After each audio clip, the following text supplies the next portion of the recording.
Eu vou querer essa posição do balanço.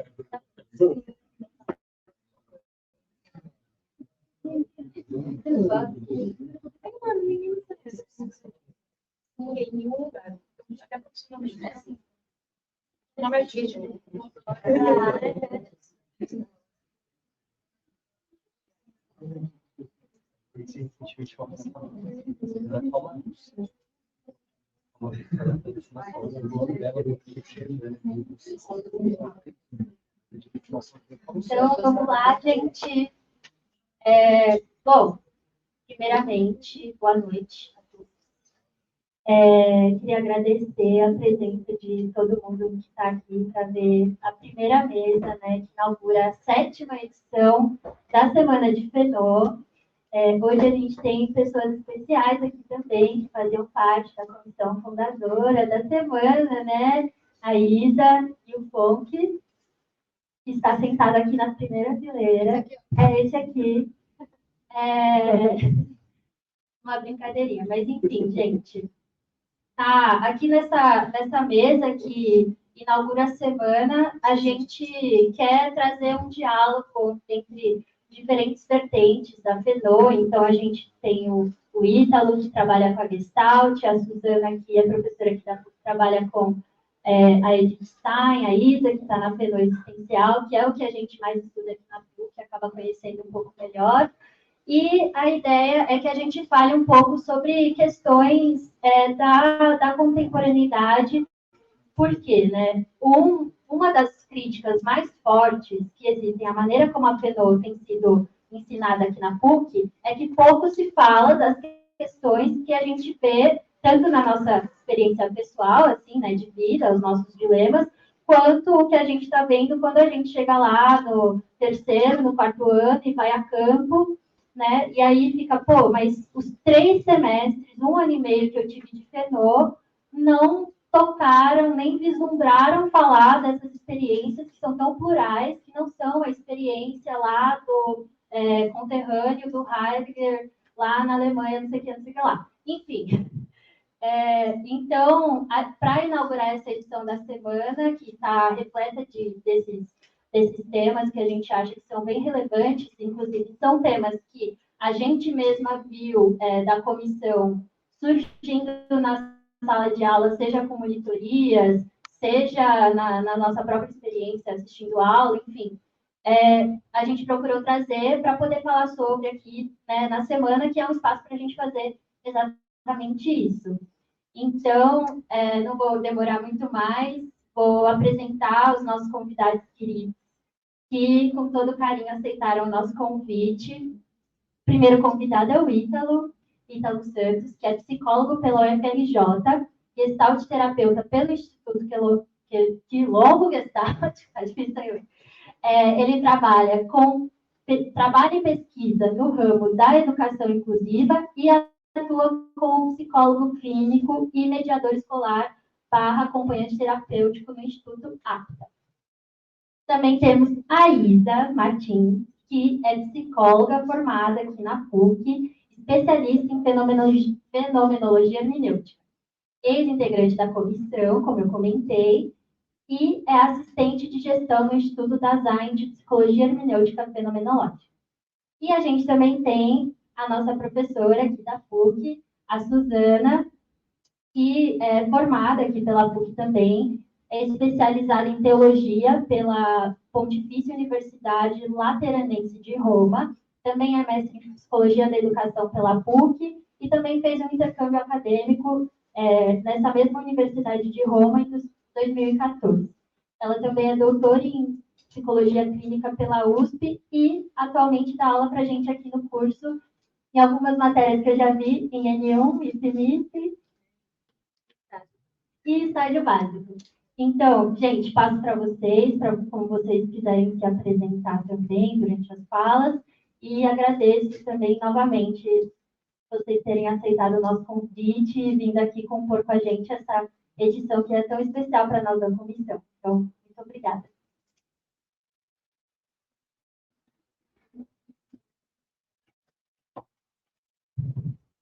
Boa noite, é uma alegria estar aqui com vocês para falar de um tema que é tão caro para mim. E agradeço muito pelo convite da equipe, e não só pelo convite, mas o cuidado. Vocês sentiram assim, um cuidado, uma preparação, uma acolhida e um tecer juntos, né? Essa mesa que eu acho que faz toda a diferença, que fala muito do modo de ser da fenomenologia, né? Que é essa co-construção. Eu vou falar um pouquinho do meu percurso na psicologia, acho que é a forma talvez mais ilustrativa de trazer por que eu estudei, escolhi uma autora como Edith Stein, né? No que ela me ajuda na compreensão do fenômeno humano, dos fenômenos coletivos. E aí eu vou passando, então, um pouquinho por alguns temas de pesquisa e por questões que foram surgindo ao longo do meu percurso profissional, né? Quando eu me formei na PUC, eu saí com uma grande questão, que é quem é o ser humano. Falamos de muitas questões, mas eu não tinha, na verdade, uma clareza para mim de qual que era essa visão de mundo de ser humano que eu tinha, afinal, como é que eu construiria isso, né?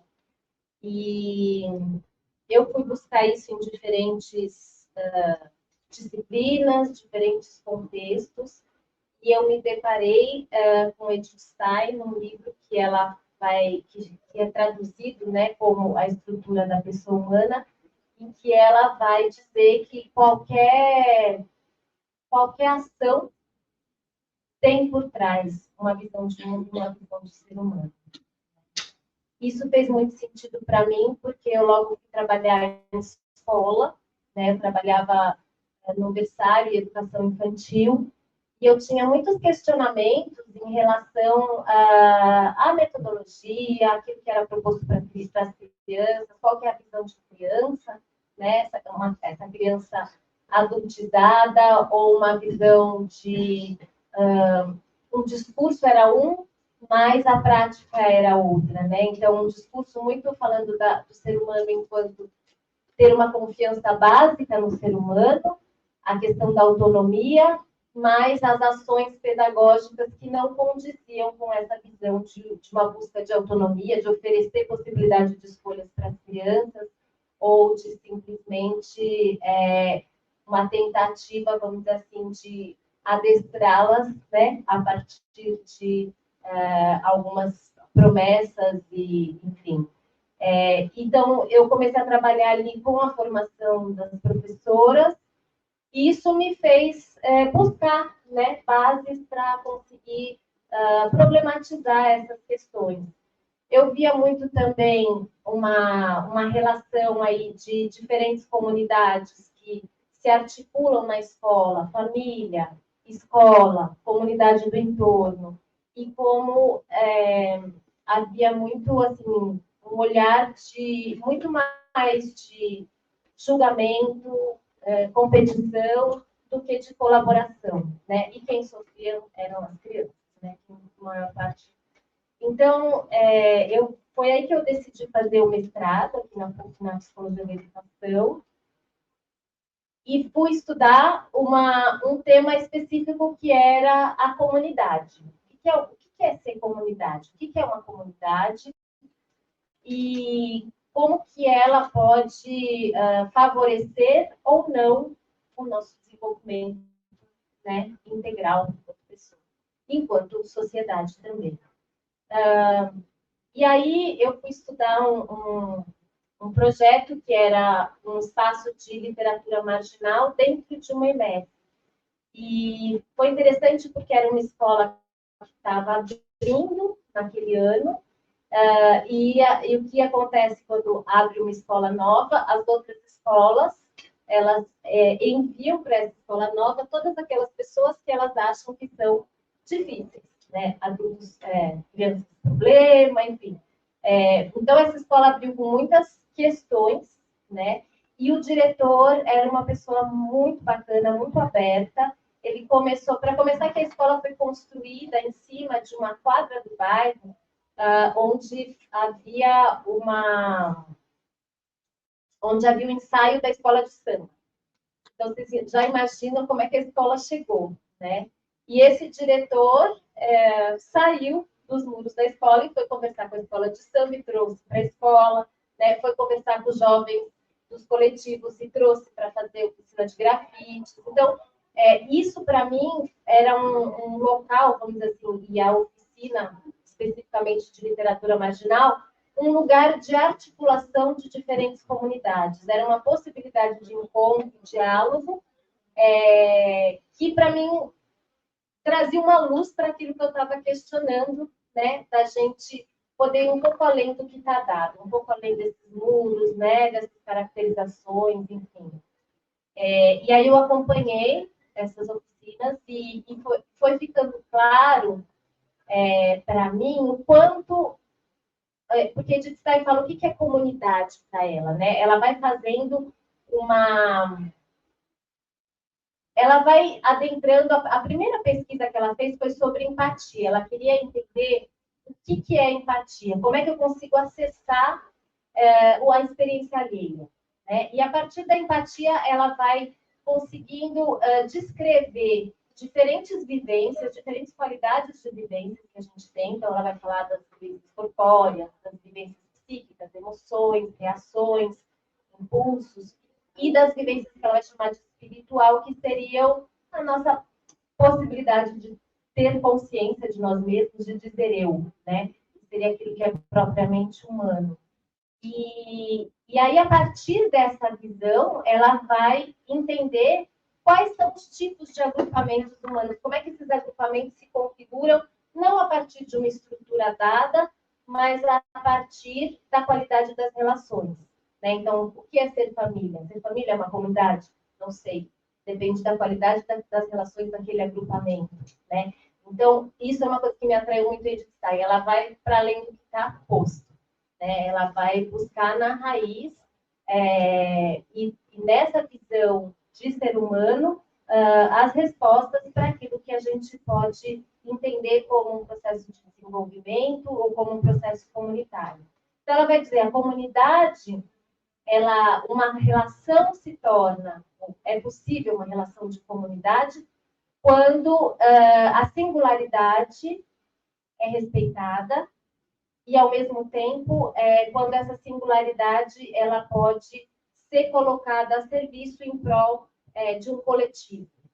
Então, é uma visão que tem grandes tensões, mas ela coloca o tempo inteiro em diálogo pessoa e comunidade, indivíduo e coletivo, que eu acho que também é uma das grandes questões hoje, né? Como é que a gente, numa sociedade bastante individualista, né, consegue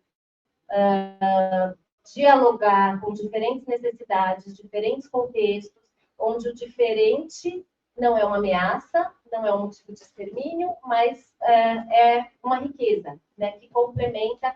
E isso ficou muito claro para mim nesse estudo das oficinas, porque um dos jovens que dava essa oficina, ele era narcopunk. Ele foi convidado, eles faziam um sarau num bar do bairro, e entrou na escola, né? E eles tinham toda uma visão de como é que se dá a educação, do que é literatura. Eles trabalhavam com saraus, né? Então, com diferentes, com rap, com diferentes expressões não tradicionais, não clássicas, e, ao mesmo tempo, em diálogo com a escola, com o professor de português, que de alguma forma trazia literatura clássica e que não fazia muito sentido para as crianças, né? E aí a gente vê esse encontro de comunidades, uma instituição tradicional, um coletivo de jovens, e como é que eles foram se encontrando nesse encontro e podendo aproveitar a especificidade de cada um, né? E, ao mesmo tempo, conseguindo adequar para ter... Eles tinham, vamos dizer assim, um núcleo de sentido comum, que era o trabalho com jovens e despertar esse amor pela literatura. Então, isso os unia, tem pontos comuns. Se a gente ficar só na forma, a gente não se aproxima. Mas se a gente consegue acessar esse sentido, a gente consegue construir coisas em conjunto. Né? Então, foi um pouco isso que foi se explicitando. E aí, claro, não sem intenções. O professor de português chegou uma hora que saiu o projeto, que eu achava que não, rap não é literatura. Tudo bem, mas o diretor bancou, né? Não, vamos lá. E aí entrou oficina de grafite, enfim. Foi um processo muito bonito, que no começo os alunos eram bem resistentes, né? Mas, assim, uma das últimas oficinas que eu fui, que era sexta-feira à tarde, só tinha um aluno lá esperando para a oficina, os outros tinham ido embora. E eu perguntei onde estava todo mundo, ele falou, eu não sei, eu soube que ninguém vinha, mas eu vim porque eu sei que o professor vai estar aqui esperando a gente, né?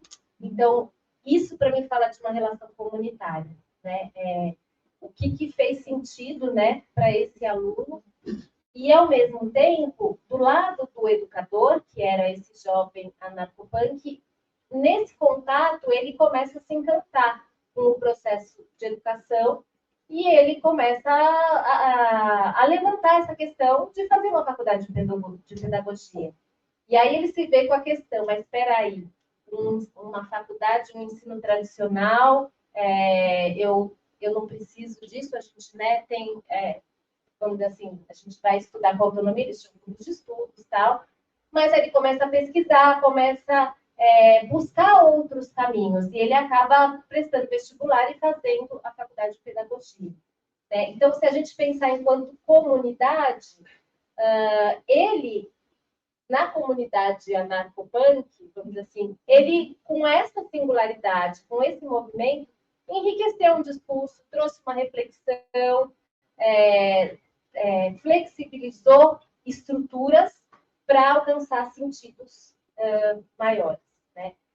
E no caso da escola também, né? Essa abertura para a comunidade do entorno, essa abertura para os jovens, enfim, entender, né, em uma visão de que como é que a gente pode enriquecer esses alunos e aproveitar essas articulações que são riquezas de um território. Né? Como que está de tempo? Não sei se eu ia... Não posso contar? Tá. Eu vou falar uma outra experiência, que aí, porque a gente falei da riqueza do território, que aí eu pulo para a pesquisa do doutorado, que foi nos Alagados, né? Em Salvador, na periferia de Salvador, onde eu entrevistei, né, os moradores, tanto mais idosos, que foram fundadores do bairro, como os jovens, né? E eu vi uma discrepância muito grande, assim, porque os moradores, eles foram os fundadores do bairro. Então, foram aqueles que chegaram para construir a casa na maré. Né? Era o sonho da casa própria, do emprego, foi a época da industrialização. Ocuparam a Maré, que era uma região da Marinha, né? E foram aterrando o bairro com lixo que vinha da Cidade Alta, né? Da Cidade Alta para a Cidade Baixa. Esses moradores antigos, eles tinham muito orgulho disso. Tinha uma história ali que é contada que fui eu que construí esse bairro, né? Com as minhas próprias mãos. E, ao mesmo tempo, os jovens não se reconheciam mais nessas histórias. Porque aí uma outra realidade, né, que é a realidade da busca de emprego, da dificuldade de falar, não, eu moro no Uruguai. Você mora no Uruguai, aí já tem toda a discriminação que os Alagados é o lixo do lixo da cidade, né? É o bairro que foi aterrado, que é perigoso, que ninguém vai lá. E aí começa a se criar, então, toda essa estigmatização. E foi interessante porque, compartilhando essas histórias de vida entre os mais velhos, os jovens, muitos jovens não conheciam essa história de construção do bairro, achavam que os avós, né, que eram os fundadores, precisavam mudar porque o bairro era perigoso. E as pessoas, os idosos falavam, eu não saio daqui, aqui todo mundo me conhece, aqui é minha casa, eu construí minha vida aqui, eu aprendi tudo aqui, né? Então, uma relação de pertença que foi se perdendo.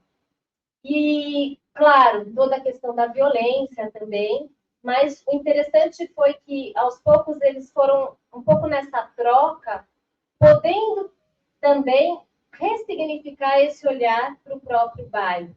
E aí, quando a gente fala da questão da violência, né, e aí a gente pode pensar na violência enquanto de uma forma mais ampla, como qualquer tipo de ação que atinja a pessoa, a comunidade em diferentes níveis, mas quando a gente fala da violência na periferia, tem algumas expressões específicas, né, que é a questão dos jovens, a violência policial, as mortes entre as facções, né, os jovens, etc. Mas o que foi ficando mais claro, assim, é um pouco de poder refazer esse discurso a partir de uma reconexão dos próprios jovens com a história deles, com a história do bairro, com a história da família, né? E aí eu acho que isso entra de novo na visão da comunidade, né?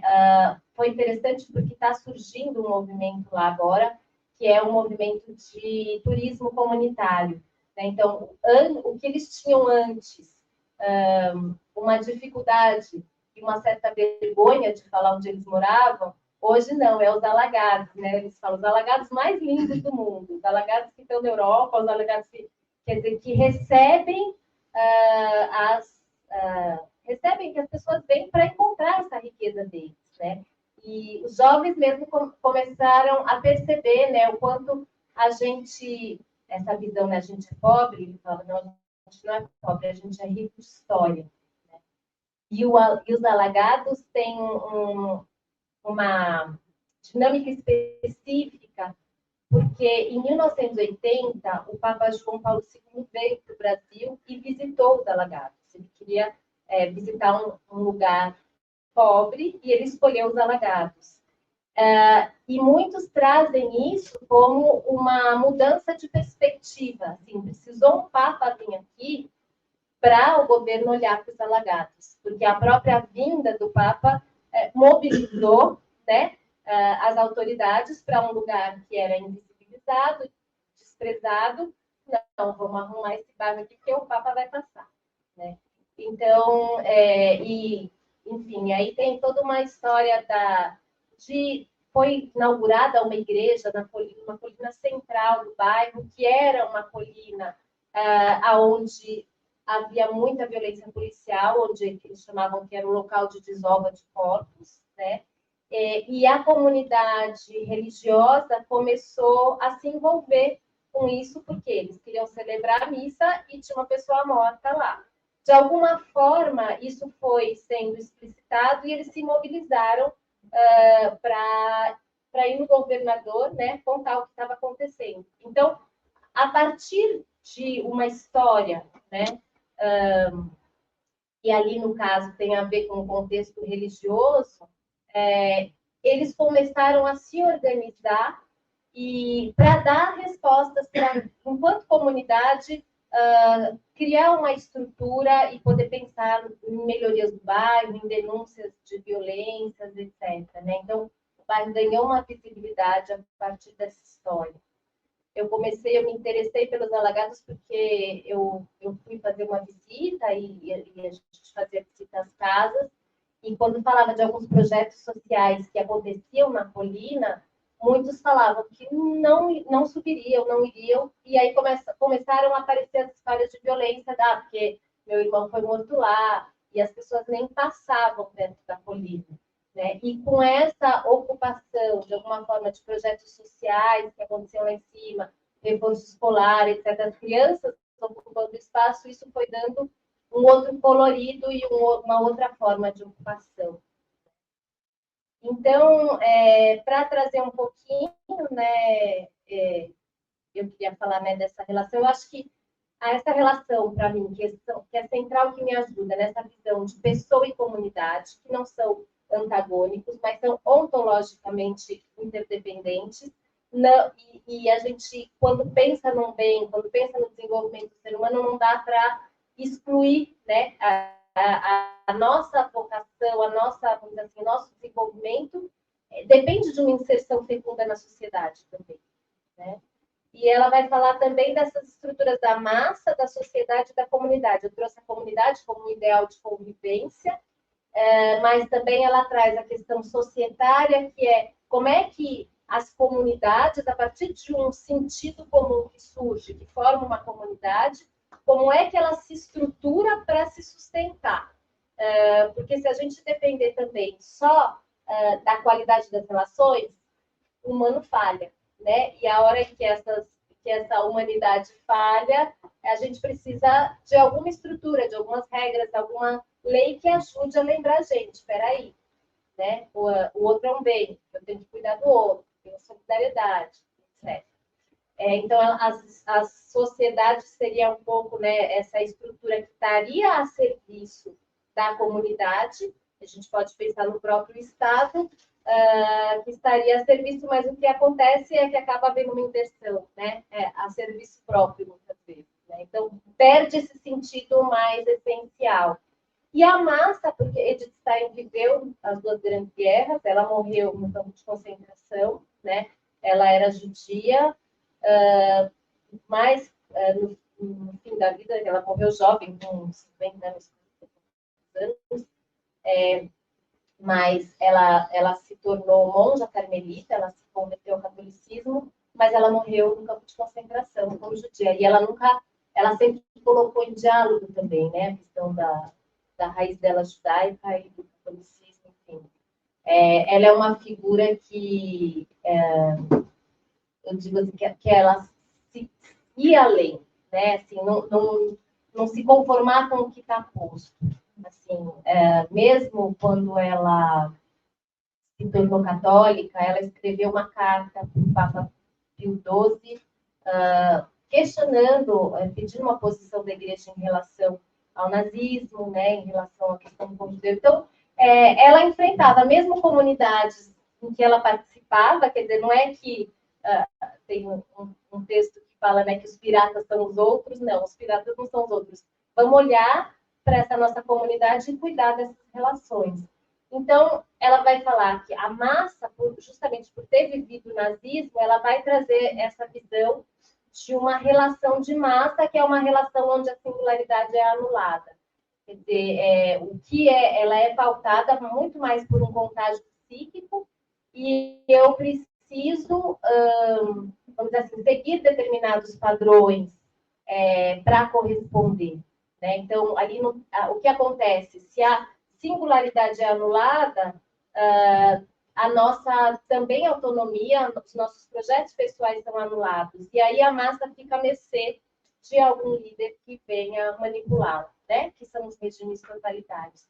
Só que ela vai dizer que as relações não são tão simples assim. Essas três qualidades, elas passeiam, quer dizer, o tempo inteiro, a hora a gente se relaciona como massa, a hora como comunidade, a hora como sociedade, a hora essas três coisas caminham juntas, né? E a comunidade seria um pouco esse norte nosso, um ideal de convivência.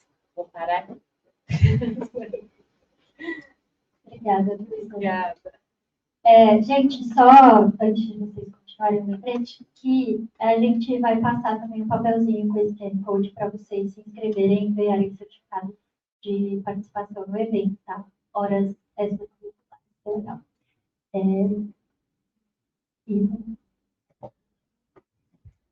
Boa noite, gente. Então, eu sou Ítalo, como a Lívia já me apresentou. E, bom, também pensei em trazer um pouco dessa minha trajetória, assim, que me trouxe a tornar gestalt terapeuta, trabalhar com educação inclusiva e como que a fenomenologia entra aí, né? Inclusive, quando eu fui chamado, eu fiquei tipo, tá, sou gestalt terapeuta, não fenomenólogo, como é que eu me coloco aqui? Mas acho que tem interlocuções interessantes. Eu sou daqui de São Paulo, eu sou de Goianésia, não sei se alguém conhece, assim, é a região da Zona Leste mais extrema. E com 17 anos eu passo para Federal do Rio de Janeiro. E eu fico meio perdido, assim, porque apesar de ainda ser capital, periferia é aquela coisa pequenininha, assim, minha família nunca saiu de lá. E daí ir para uma capital e para a zona sul do Rio de Janeiro, que é uma zona muito rica, e daí com questões de raça e classe entram nesse entorno, assim, como é que é eu estar sozinho nessa cidade com 17 anos. Né? E eu chego numa universidade pública, que apesar de atitude pública, quem acessa esse lugar é um público bem específico. Assim, né? Então, mesmo com uma expectativa de encontrar um determinado tipo de pessoa, a universidade é muito formada ainda por homens brancos mais velhos, né? E eu tinha muita dificuldade de me identificar com tudo que era me apresentado lá. Né? Muito focado ali na psicanálise, TCC conseguiu entrar por algumas vertentes, e mais nada meio que fazia muito sentido. Assim. Eu ia fazendo porque, tá, vamos estudando, vamos passando matérias, até que me aparece um estágio numa escola voltada para o público, para pessoas cegas. Um colégio focado no ensino de pessoas cegas. E o projeto que me foi apresentado em desse colégio é um projeto de fotografia. Eu fiquei, pera, como é que funciona isso? Projeto de fotografia no colégio para pessoas cegas. Isso meio que me encantou, assim. Quando eu fiz as entrevistas para entrar nesse estágio, acabou que eu não entrei para esse projeto de fotografia. Entrei num projeto de oficinas artísticas com crianças cegas, com os alunos cegos desse colégio. E daí foi colocado assim, tá, como é que a gente vai trabalhar desenho, como é que a gente trabalha pintura, qual que é a ideia da arte para pessoas cegas. O que tocam bastante eles é a música, então uma das coisas que a gente foi a música, mas a gente queria trabalhar artes plásticas também, né? Mesmo que eles não pudessem necessariamente ver a produção, o processo do pintar também é muito interessante para eles. Foi o que a gente descobriu no final, assim. Mas era um questionamento que a gente ficava. Eles falavam que estava desenhando um sol, mas tinha lá vários traços. Daí a gente falava que não necessariamente aquilo era uma representação visual do sol, ou deixava que essa experiência se fizesse dessa forma. Tá tudo bem. Tivemos que fazer um meio termo, porque a escola em si exigia que a gente conversasse com eles e colocasse, olha, você está falando que desenha o sol, mas um vidente não vai ver um sol, mas para você é um sol, tudo bem. Teve que ter um trabalho.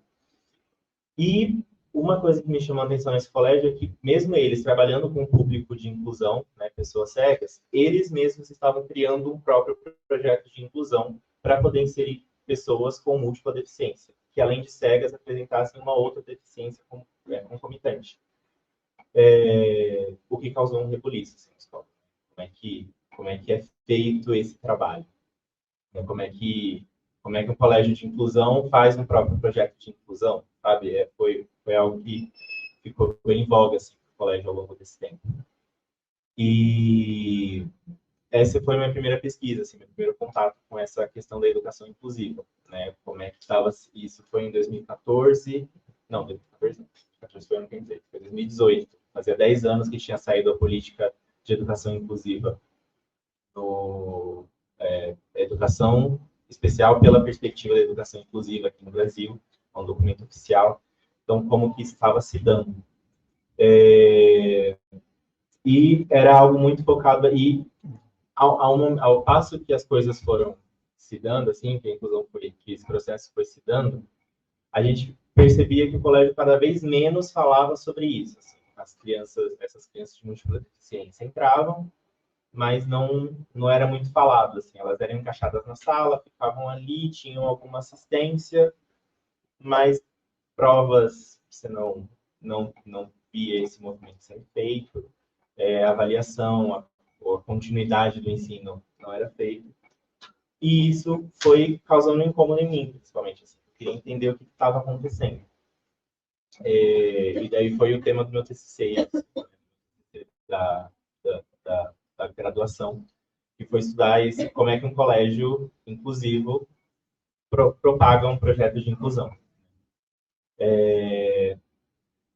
E a partir de algumas falas das professoras, né, que traziam essa questão de sentir que o aluno, esse aluno que estava entrando agora, eles não tinham sido preparadas para dar aula para ele, mesmo tendo sido preparadas para dar aula para um aluno cego. Mas aí, quando um outro tipo de cego entra, não estou preparada para dar aula para esse aluno, né? Algumas visões das crianças, assim. Uma coisa que me marcou muito foi um dia que eu estava apressado assim para levar um aluno para a sala de espera, né, que eles esperavam os pais. E daí o aluno, eu apressando o aluno, para tipo, vamos, a gente tem que ir. Aí ele olhou para mim, tio, a gente tem que ir no meu tempo. Aí eu falei, tá bom, vamos no seu tempo. Isso me quebrou completamente. E daí eu, ao mesmo tempo que eu achei interessante dele impor o respeito, assim, tipo, olha, é do meu jeito que as coisas vão funcionar. Eu fiquei pensando, quantas vezes já não foi falado que as coisas têm que ser feitas para ele num tempo diferente? Por que ele não pode acessar um outro tempo? Né? Por que tem que ser um tempo específico para ele? Isso foi algo que me pegou, porque eu fiquei me questionando. Assim, quantas vezes este discurso que ele tem um tempo diferente para as coisas já foi dito para ele? Né? E daí, dentro dos estudos, a partir disso, assim, o que me pegou, né, o que eu me descobri enquanto resultado dessa pesquisa, era que dentro daquele colégio o cego era o normal. Quando você mexe com essa normalidade, assim, você coloca um outro tipo de cego, as coisas se mexem. Então, mesmo sendo um colégio inclusivo, né, dentro da educação inclusiva, eles ainda funcionavam como um colégio regular. As coisas funcionavam como um colégio regular.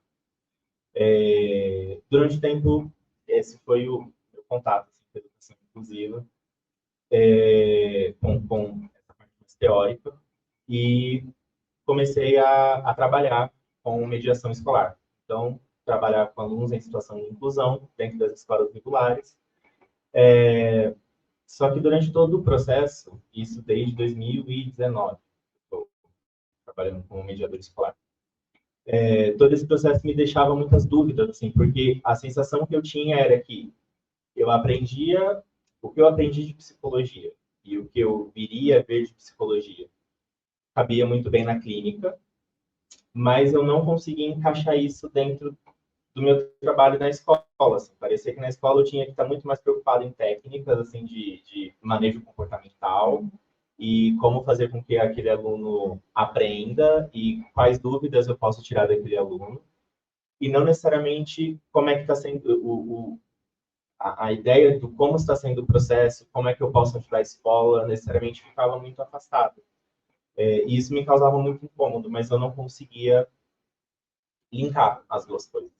Psicologia e educação, em algum momento, fizeram sentido, mas em outro momento divergiram e daí não se encontravam mais. Assim, ficou uma coisa muito separada. E aquele incômodo lá do começo, que eu falei, né, de psicanálise e TCC serem as frentes ali dentro da UFRJ também, porque é isso, até então eu estava trabalhando como mediador escolar, né, ainda não tinha nenhuma abordagem da psicologia com a qual eu me encaixasse. E aí a Gestalt terapia aparece para mim como uma possibilidade de estágio dentro de uma clínica. E daí eu fui entender como é que funcionava isso, já fazendo a triagem da clínica social.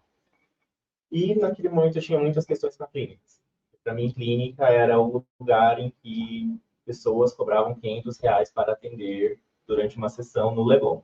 Isso que era clínica para mim. E eu não compactuava com isso.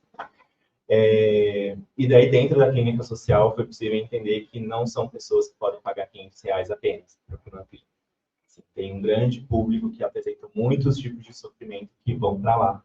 E muitas vezes elas não podem pagar R$ 500. Então, outras alternativas têm que ser dispostas a ela. E foi aí que eu entendi que, dentro da Gestalt terapia, eu conseguiria fazer esse trabalho fazer sentido para mim.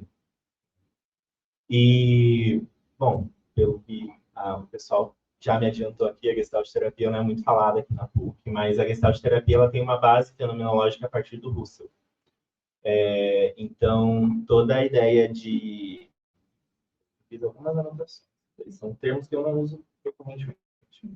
Então, toda a ideia de essências e inatualidades, que são tudo aquilo que forma a sociedade em volta, né, que fica ali no fundo das experiências, mas que não necessariamente ficam apontadas o tempo todo, a gente sente isso surgir, a gente vai reagir a partir disso, mas isso não necessariamente é falado, né?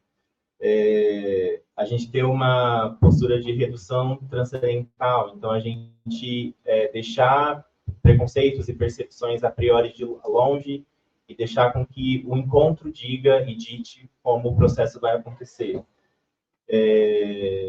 A temporalidade russeliana, né? Assim, a ideia de que temos um aqui e agora expandido, né? O aqui e agora que traz consigo essas inatualidades, esse fundo de vividos, esse passado, e que esse agora está sempre se abrindo a partir de um futuro, né?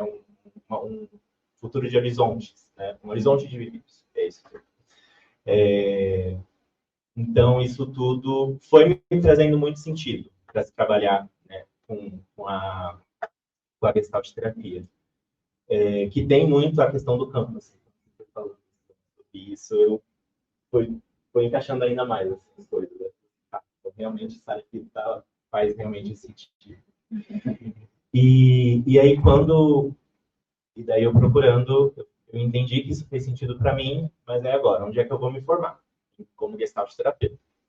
E daí todos os institutos que eram me apresentados não tinha política de bolsas, não tinha um olhar para questões sociais né, questões de raça, gênero, sexualidade, não era abordado de uma forma presente, assim, como parte integrante do curso.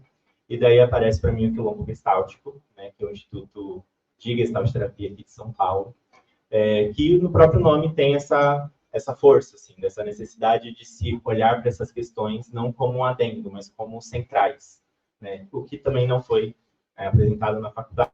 Então, a gente vai, a partir dos coletivos negros que a gente vai formando, isso vai trazendo. Então, o Quilombo Gestáltico, ele tem isso, que essas questões não são adendos, assim, fazem parte da formação do profissional, do psicólogo, e isso tem que ser trabalhado. E como que a gente vai trabalhar isso a partir da fenomenologia da Gestalt terapia? Então, vamos trazer isso sei lá, tem isso aqui é importante, mas a fenomenologia é outra coisa, né?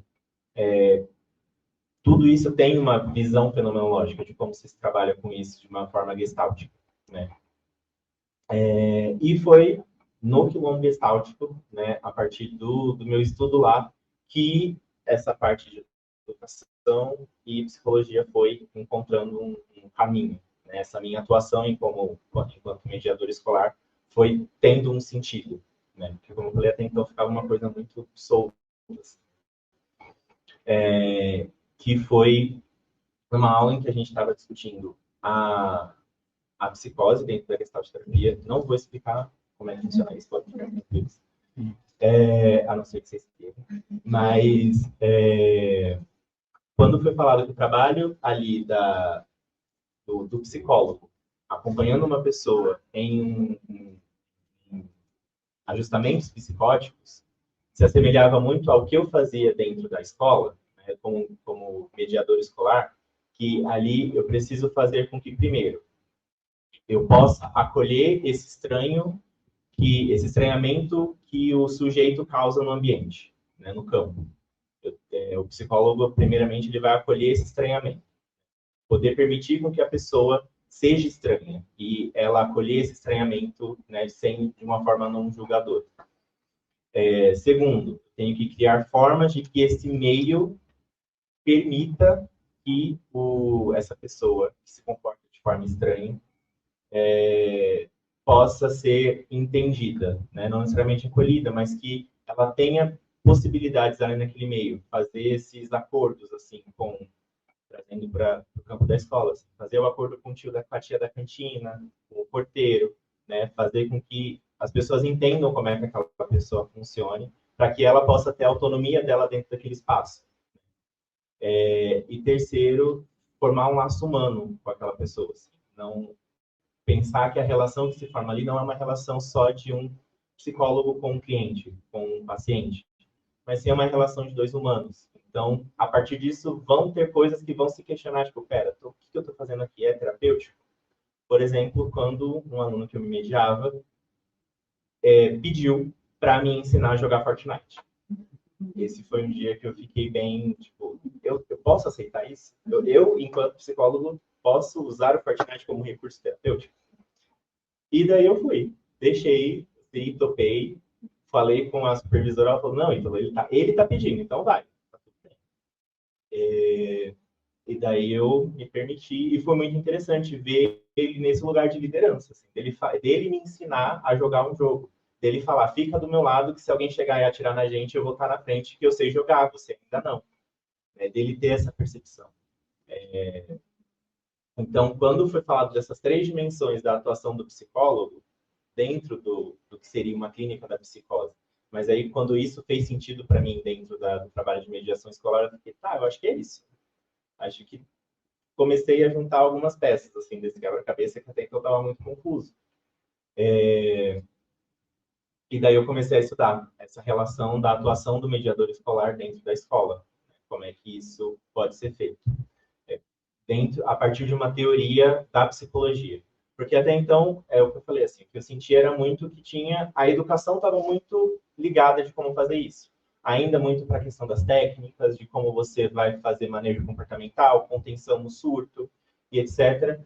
Mas aí, qual que é a base psicológica? Assim? Qual que é uma base a partir de uma linha da psicologia que eu tinha para estar atuando ali? Era disso que eu sentia falta. E daí, quando eu entendi que daria para trazer minha atuação a partir disso, foi quando me deu clique, eu falei, tá, eu acho que eu estou realmente no lugar certo.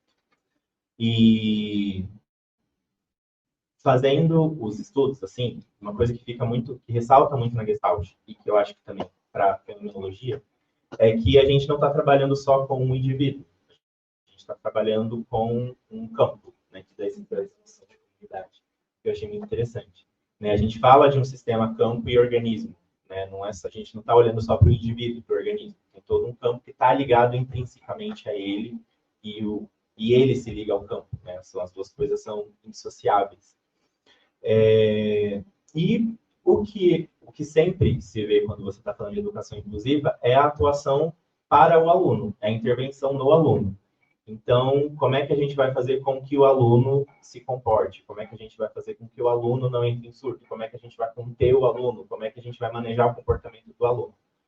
Mas esse campo, como é que esse campo escola participa desse movimento inclusivo? Assim, ele só está lá existindo, como é que...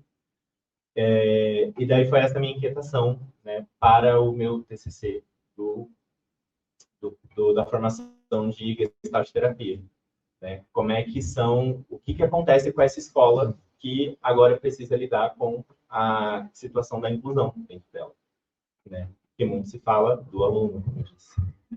E quando a gente está falando da escola, assim, a gente precisa entender que ela é uma instituição que, aí de novo, dentro da Gestalt terapia, que ela está inserida dentro de uma sociedade neurótica. O que seria a neurose? Esse eu preciso explicar rapidamente. O que seria a neurose dentro da Gestalt terapia? É quando você não consegue agir porque tem regras sociais que te falam para não fazer o que você pretende fazer. E daí, quando você tem essa dificuldade de agir, porque tem muitas coisas te segurando, a gente entende isso enquanto neurose. Rapidamente, seria mais ou menos isso. E daí a neurose na sociedade foi importante porque muitas coisas poderiam atacar essa sociedade e fazer com que ela se dissolvesse. Então, a gente vai criando muitas regras sociais, muitas regras morais, para que as coisas consigam fluir dentro dessa sociedade sem muitos problemas. A questão é quando essas novidades, essas coisas diferentes que podem chegar, são vistas enquanto ameaças mortais. E daí não tem a possibilidade dessa novidade chegar.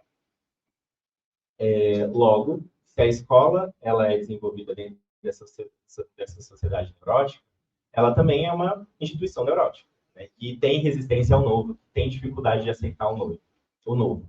E não só ela é neurótica, como ela é neurotizante. Ela forma pessoas neuróticas. Porque a forma como a gente aprende hoje é isso, é uma coisa muito regrada, muito padronizada, todo mundo aprende a mesma coisa, todo mundo tem a mesma capacidade, então todo mundo vai aprender a mesma coisa. além de aprender a mesma coisa, você vai competir com seu amigo, então você tem que se mostrar que nessa mesma coisa que todo mundo aprendeu, você é melhor que ele. E é uma coisa muito intelectualizada. Não tem espaço para outras formas de aprendizado, afetivas, né? Artísticas, muito de intelecto. Então, ela forma esses sujeitos neurotizantes. Quando entra, né, esse aluno em situação de inclusão, como é que se lida com esse aluno que não necessariamente a forma de ensino para ele vai ser um conteúdo intelectualizado? Que ele não está ali disposto a necessariamente competir. Então, a competição não faz sentido para ele. Que vai precisar de um plano diferente para ele aprender. Né? E daí eu fui vendo quais eram as resistências assim, que a escola apresentava na hora de incluir esse aluno. Né? As principais são, que a gente entende assim, é a confluência, que é quando a escola começa a delegar, quando a chegada dessa novidade faz com que o campo comece a empurrar a responsabilidade para um outro. No caso, o outro vai ser a equipe de inclusão. Né? Então, o aluno não vai ser um aluno da escola, não vai ser um aluno da escola que está em situação de inclusão. O aluno é de inclusão. Então, quem vai lidar com ele é a equipe de inclusão. Então, são só os mediadores, só os professores especializados que vão estar lidando com ele. A retroflexão, dentro disso, ao mesmo tempo, faz com que se dessensibilize dessa participação. Então, a responsabilidade seja dessensibilizada. Então, eles nem vão perceber a necessidade de se tratar daquele aluno. Eles vão ver como... Eles vão esquecer de chamar, de participar. Eles vão esquecer de chamar, por exemplo, os mediadores para as reuniões pedagógicas. Eles vão esquecer de dar os feedbacks, assim, de tipo, o aluno apresentou, não vai perceber que o aluno, por exemplo, aprendeu alguma coisa. Né? Isso vai ficar esquecido. E o que junta também com a deflexão, que é quando você desvia dessa novidade. Assim, você simplesmente escolhe não lidar, né, com o campo, escolhe não lidar com essa novidade que se apresenta. E essas três categorias que eu falo são muito focadas dentro da clínica gestáltica, clínica enquanto espaço, né, aquele setting terapêutico, falando do sujeito. Então, quais são os ajustamentos que o sujeito faz? Ele faz reflexão, reflexão, confluência. Mas aí, como é que se pensar quando o campo faz esses ajustamentos? Se ajusta dessa forma para receber essa novidade, né, que está se apresentando. Quando eu vi que dá para fazer isso, fazer uma leitura do campo, né, não só do indivíduo, também foi algo muito interessante, assim, porque é isso, muito se fala do indivíduo, do organismo, mas se a gente está pensando num campo-organismo, né, num espaço, organismo, campo, né, o campo também tem que se ver responsável ali por aquela situação.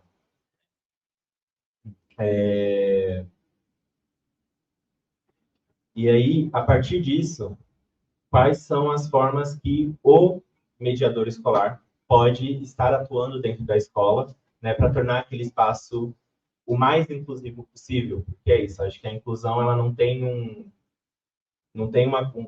momento de tipo, ok, a inclusão foi completamente feita, porque as novidades vão sempre se apresentando.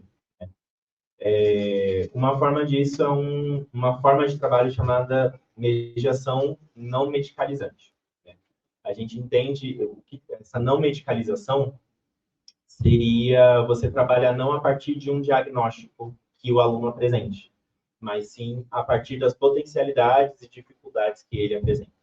Então, dois alunos com autismo podem apresentar dificuldades diferentes, até porque, dependendo do nível de suporte, dependendo do nível de habilidade que ele tem para português ou para matemática, as abordagens que a gente vai trabalhar com ele vão ser diferentes. Então, a ideia não é, tipo, como é que se trabalha com autismo? Não, como é que eu vou trabalhar com essa criança aqui? E daí vamos entendendo como é que é esse processo dela. E daí, a partir disso, conseguir fazer o que na Gestalt a gente chama de frustrações.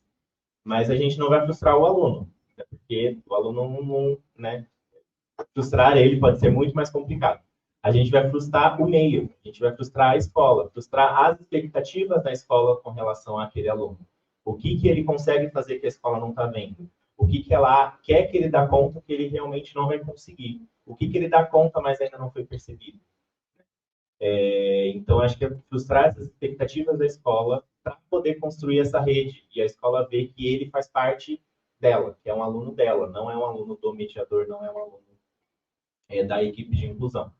É um aluno que faz parte daquele ambiente, dessa comunidade que se forma.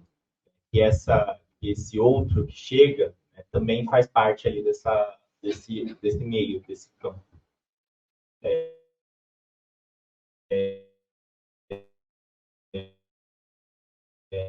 E essa minha aposta assim, tem sido, né, com essas pesquisas. Bom, espero. E eu sinto também assim que quando a gente fala de educação, de trabalhar com educação, não sei, me dá uma sensação de que é uma coisa muito de começo, assim. Por exemplo, essa questão da mediação tem sido muito visada, de mediação escolar, tem sido muito visada como início de carreira, psicólogo. Assim. Ele sai da escola, ele sai da faculdade, daí começa a trabalhar com isso.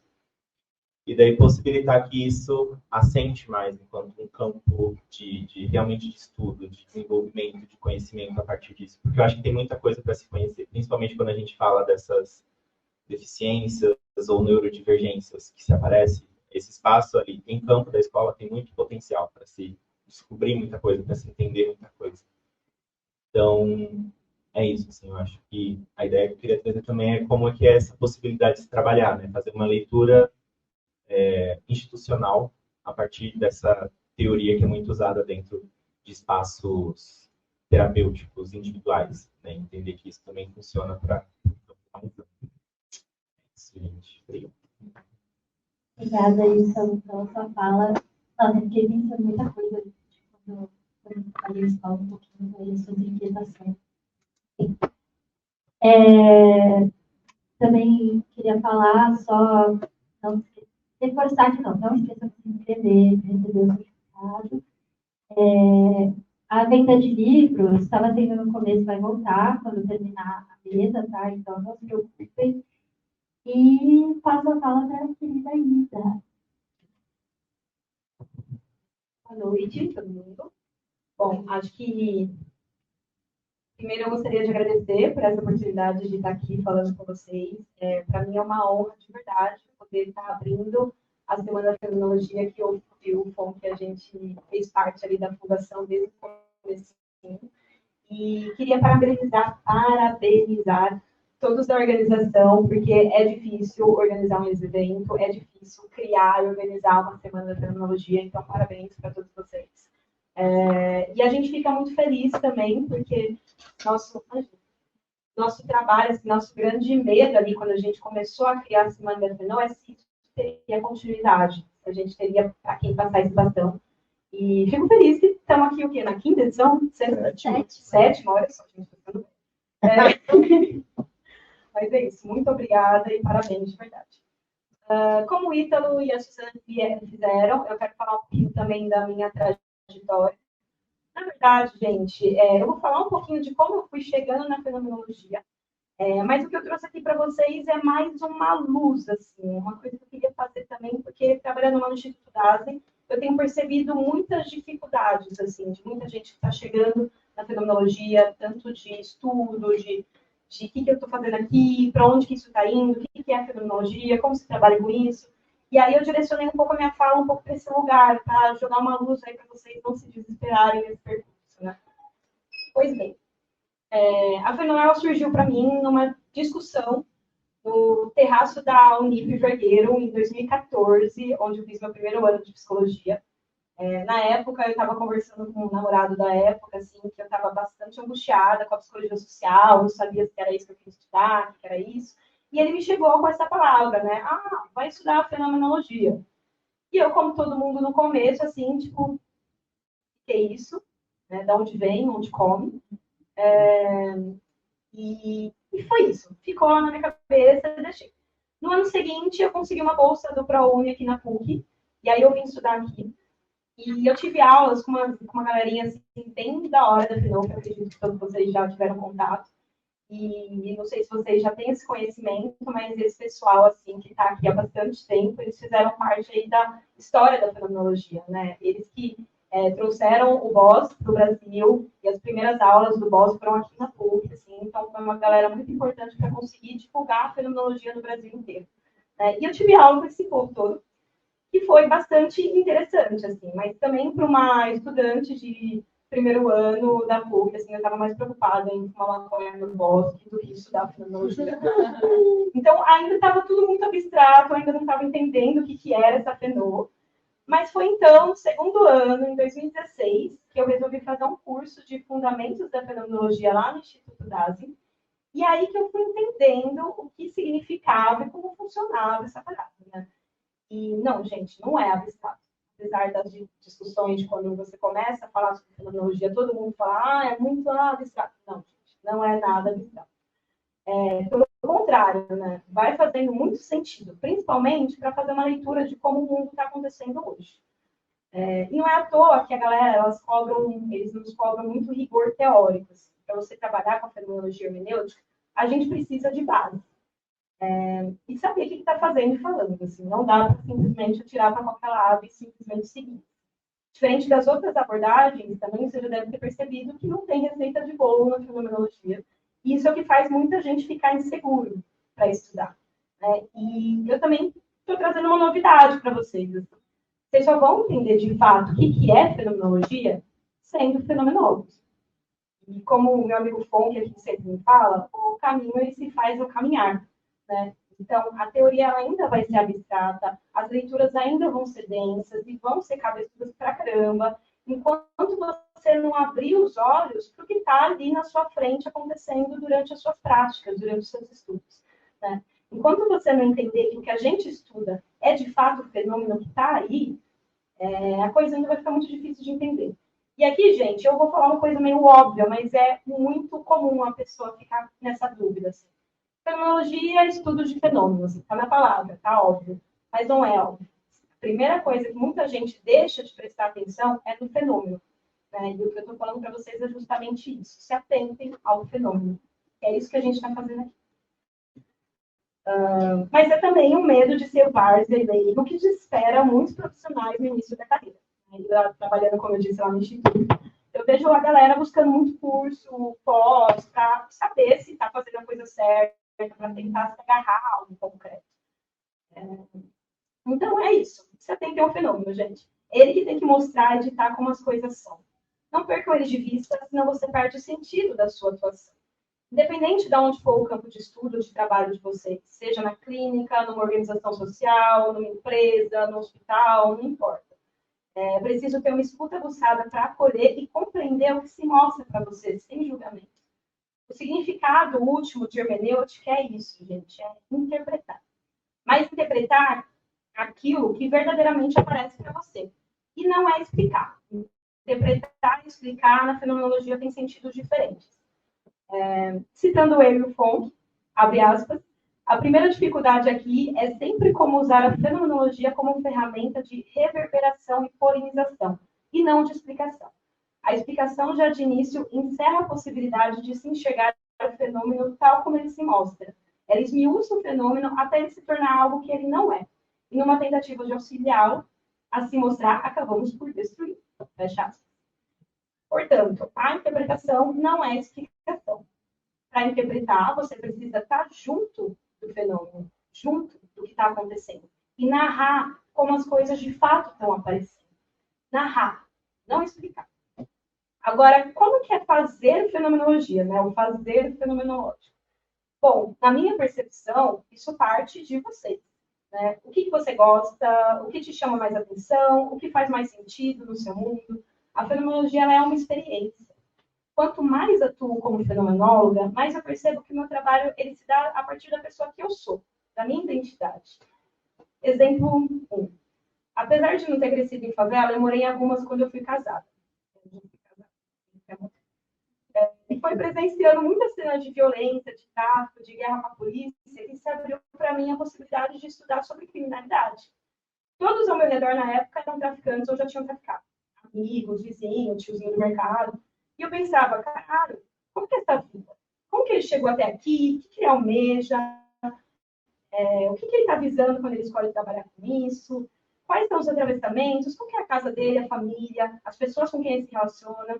E esse trabalho, ele não é um caminho fácil, como muitos acreditam, né? Pelo contrário, colocar a si mesmo em risco todo dia, carai, como diz Tribo da Periferia, vida de ladrão é vendaval, como sobreviver a uma tempestade no quintal. Aqueles modos de ser acontecendo ali estavam me instigando. Como esse cara existe dentro do seu mundo? Daí surgiu o meu TCC, que eu intitulei de A Faticidade de um Cronista de Favela.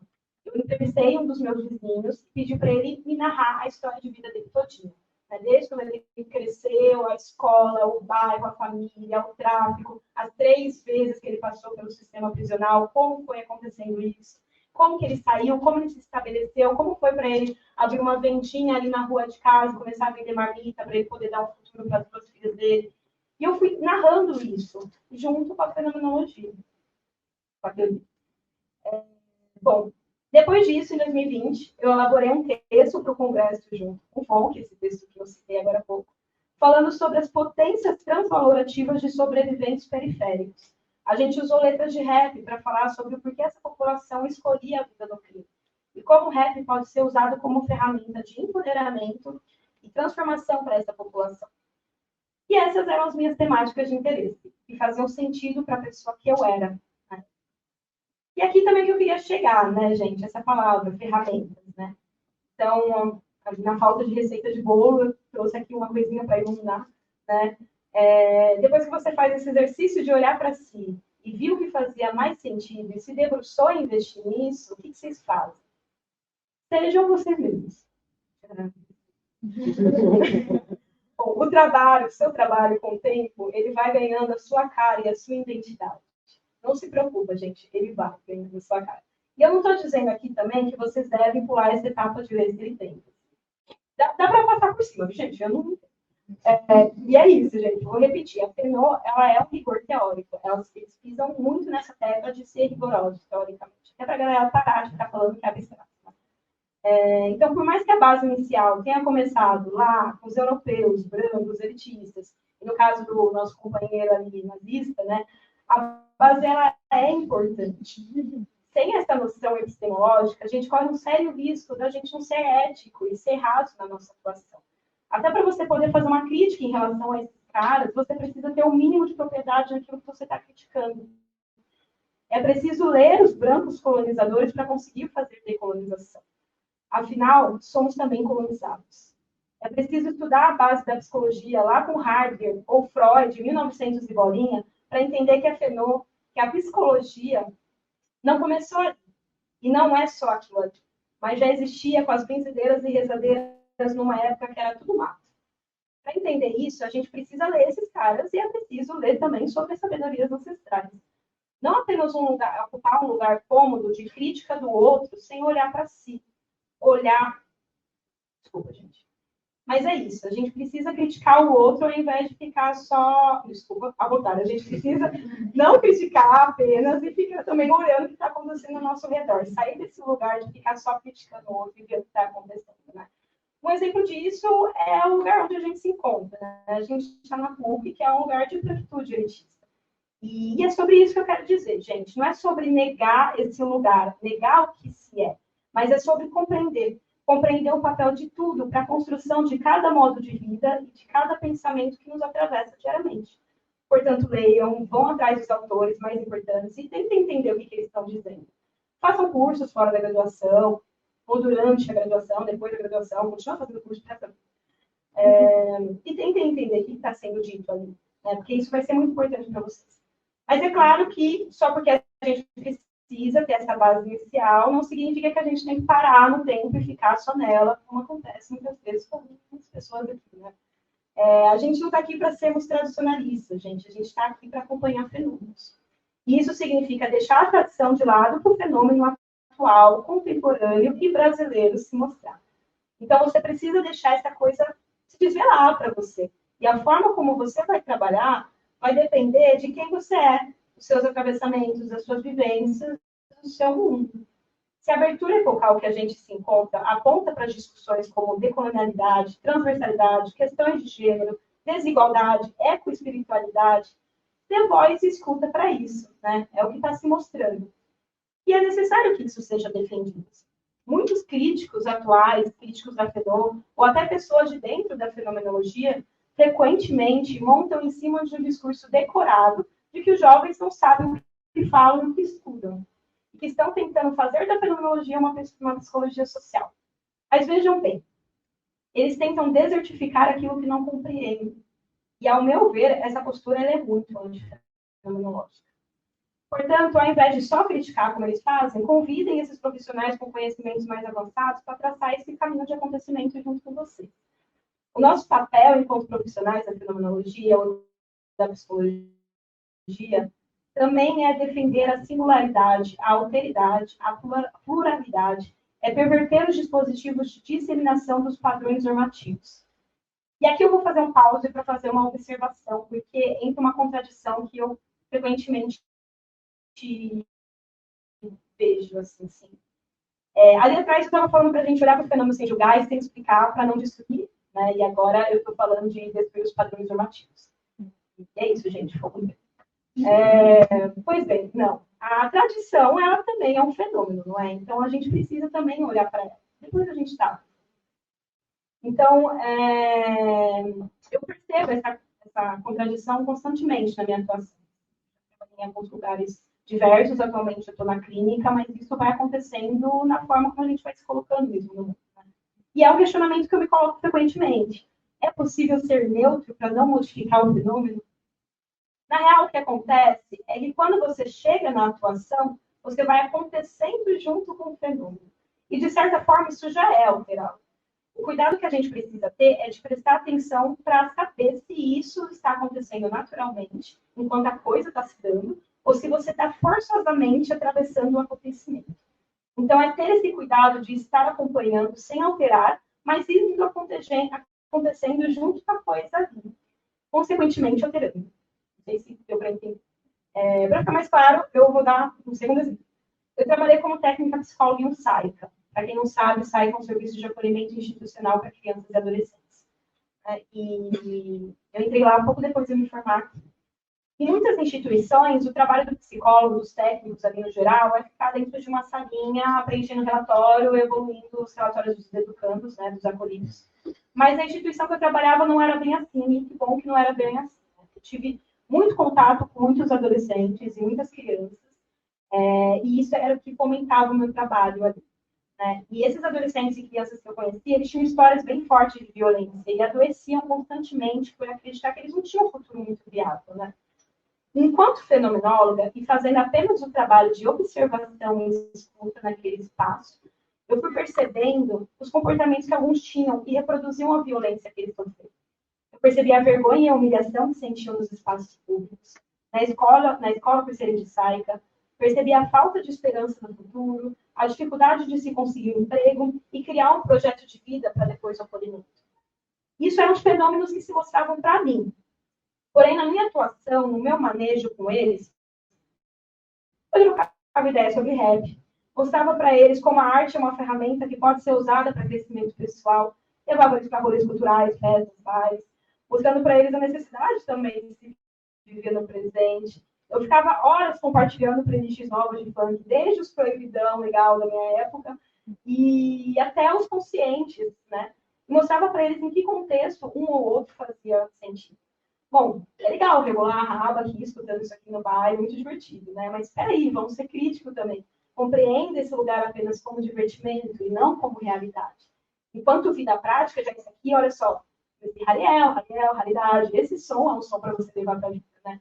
Então, vejam, o fenômeno ele aparecia para mim, eu olhava, acolhia, interpretava e participava do seu acontecimento. Ele é fluido. Então, é isso, gente. Vivam, se coloquem, não tenham receio de ser vocês e de realizar aquilo que vocês acreditam, né? Sejam vocês, que aí vocês vão estar sendo originais, vão estar deixando a coisa acontecer, deixando o fenômeno por si só aparecer. E eu poderia ter trazido aqui também diversos conceitos que fazem parte da fenomenologia, como DASEM, cuidado, ontologia, tonalidades afetivas, impropriedades e blá, blá, blá, blá. E como notar também isso acontecendo ali no meu trabalho, notar isso acontecendo na fenomenologia. Mas não ia ter muito sentido, né? Porque vocês iam anotar aí rapidinho e amanhã, acordar de manhã, já não ia se lembrar de nada. Vocês também vão ter muita oportunidade aí durante a graduação e fora da graduação para estudar. Se quiserem, eu até passo dicas de quais livros vocês podem levar para estudar fenomenologia, que são mais fáceis, porque tem uns ali, pelo amor de Deus. E também não vai ser sobre isso a prática de vocês. Assim. Eu acho que o conhecimento ele é muito importante, é preciso ter essa base, é preciso que essa base vá direcionando e vá dando chão para vocês pisarem. Mas quando vocês estiverem trabalhando, vocês não vão ficar discutindo o que é ontologia com o paciente, com a pessoa que estiverem ali na sua frente. Então, o que é mais importante mesmo é vocês observarem, deixarem a coisa aí, né? E é isso. Apreciem a semana de fenomenologia. Observem quantos fenômenos estão sendo estudados e quantas coisas impressionantes dá para se fazer com o método, com a abordagem. O método chama fenomenologia, gente. A abordagem chama das 10 análises. Fenomenologia não é abordagem. Só para esclarecer. E lembre-se que o que vocês vão ser, o que vocês vão fazer depois da graduação, vai desvelar para vocês no trajeto, né? Como aconteceu aqui com o Ítalo, no trabalho dele. A coisa vai acontecendo no caminho, assim. Então, não precisa se desesperar. Então, tranquilos, sem pressa e curtindo o que tem para hoje. É isso.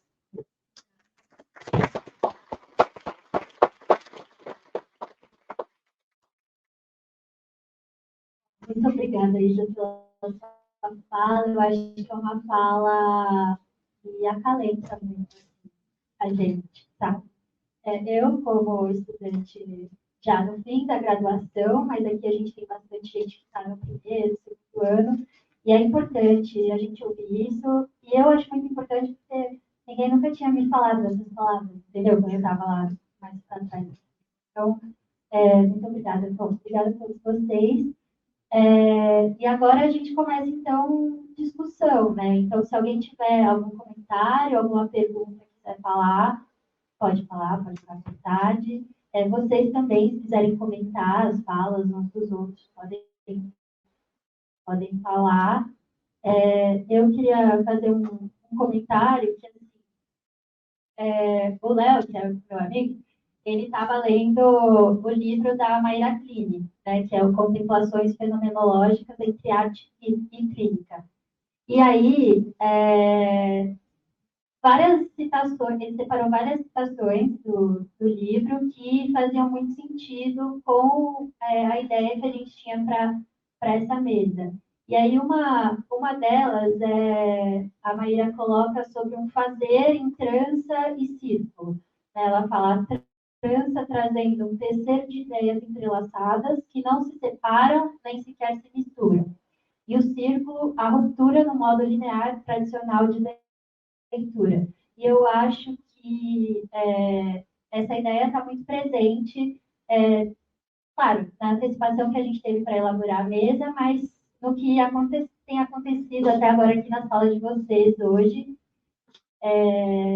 Então, assim, né, mesmo quando você falou isso, né, Gestalt não é fenomenologia, mas a gente conseguiu, acho que na sua fala tem muito assim, você falou muito de inquietações minhas, por exemplo, né, que eu já expus, mas de inquietações que eu acho que atravessam todo o corpo docente, assim, quando a gente começa a ir a campo, né, estudando aqui a supervisora de estágio básico. E no quarto ano também, na nossa supervisão, eu também vejo muitas coisas que vocês falaram, então ainda estou elaborando melhor o que eu gostaria de, o que fica para mim da mesa, mas é isso, assim, é muito bom poder ouvi-los trazendo as experiências de vocês de verdade no campo, porque acho que alimenta a gente nesse lugar, assim, de que a gente falta, porque, sim, é importante estudar o tradicional, aonde ficou a desejar é aquilo que eu falei, sabe? De não falar da nossa vida e a gente fica assim, ai, tá, e agora? O que eu faço? Design? Não sei. Mas, enfim, gente, se alguém quiser falar alguma coisa, pode falar no microfone, ou pode falar com a própria voz aí. Falar no microfone é legal também. Posso falar uma coisinha? Oi. Ah. Eu, ouvindo você trazer, né, essa citação, eu fiquei pensando assim, uma coisa importante, a Isa falou que eu acho que foi onde me tocou também a psicologia, é não deixar de ser a gente mesmo, né? Se a psicologia está a serviço disso, e muitas vezes a gente é ensinado na faculdade a se deixar de lado para ser alguém que a gente não é, ou para uma neutralidade, ou qualquer questão assim. Então, a gente às vezes um ensino na contramão, né? Deixa de ser você. E eu tinha muitas essas questões. Qual é o meu lugar na psicologia, né? E trilhar um caminho onde eu podia estar inteira. E eu acho que aí, pensando até nos estágios, e a reflexão da Isa me trouxe isso, é muito mais a gente descobrir quem a gente é enquanto terapeutas, do que o que é ser terapeuta, né? Mas não existe, eu falo, tem tantas linhas quanto pessoas, né? Porque é isso, a gente descobrir esse nosso modo próprio, numa autenticidade, é o que vai ajudar a gente a ajudar as pessoas a viverem com mais autenticidade, as comunidades a viverem com mais autenticidade. Eu queria trazer isso, que acho que é bonita essa visão da trama, né? A gente não precisa se tornar uma massa única, mas esses trançados que dialogam.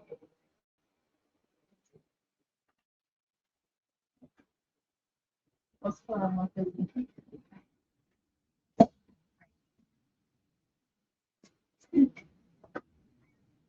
Oi, gente. Sensacional a palestra, eu adorei. Muito boa. E uma coisa que fica muito para mim, que eu estou entrando em contato agora, que eu estou terminando meu quinto ano, né? Então, estou estagiando em hospital e na clínica, né? E eu fui me acostumando, né? Como é ser psicóloga. Eu fui entendendo como é ser fenomenóloga sendo psicóloga, assim. Porque a gente acho que, assim, antes eu estava de comportamental, né? E daí, quando eu tive meu primeiro contato com o meu primeiro paciente num curso que eu fiz no HC, assim, tudo mudou. Tipo, não dá, isso é esquisito. Tipo, eu vou embora daqui agora. Eu fui mesmo. Fui embora. Comprei um CNT e falei, vou ler esse negócio. Me dei mal, pedi ajuda e só que agora, deu tudo certo, assim, né? E esse negócio da autenticidade é muito, muito verdade, assim, né? Porque até da comportamental, que é uma coisa mais rígida, digamos assim, né? Indo para a Penô, acho que na hora que a gente começa a atender, pelo menos eu tive essa experiência, né? Tipo, tá, como que eu coloco um design aí? Tipo, isso é cuidado, tá ligado? Um negócio meio tentando desvendar, ter tempo na pessoa. Eu falei, não, isso aí é esquisito. Também não vou fazer isso. E justamente eu tomando uma posição autêntica, então acho que me mostrando também como essa pessoa que eu sou, do jeito que eu sou, as coisas fluíram. Assim, sabe? E acho que até esse encontro terapêutico dá muito mais livre. É incrível, assim, que eu tenho um tom meio cômico, né, às vezes, e meio cômico, né? E até sei lá, no hospital, do jeito que eu abordo as pessoas, e do jeito que a gente meio que tem aquela conexão, assim, né? Aquela paciente, tal, né? Essas coisas aí que a gente ouve, as coisas vão num sentido específico que é terapêutico, assim, sabe? Óbvio, sempre com muita ética, assim, enfim, mas você vê a pessoa ser impactada por você ser você, e você vê a pessoa retribuindo isso para você.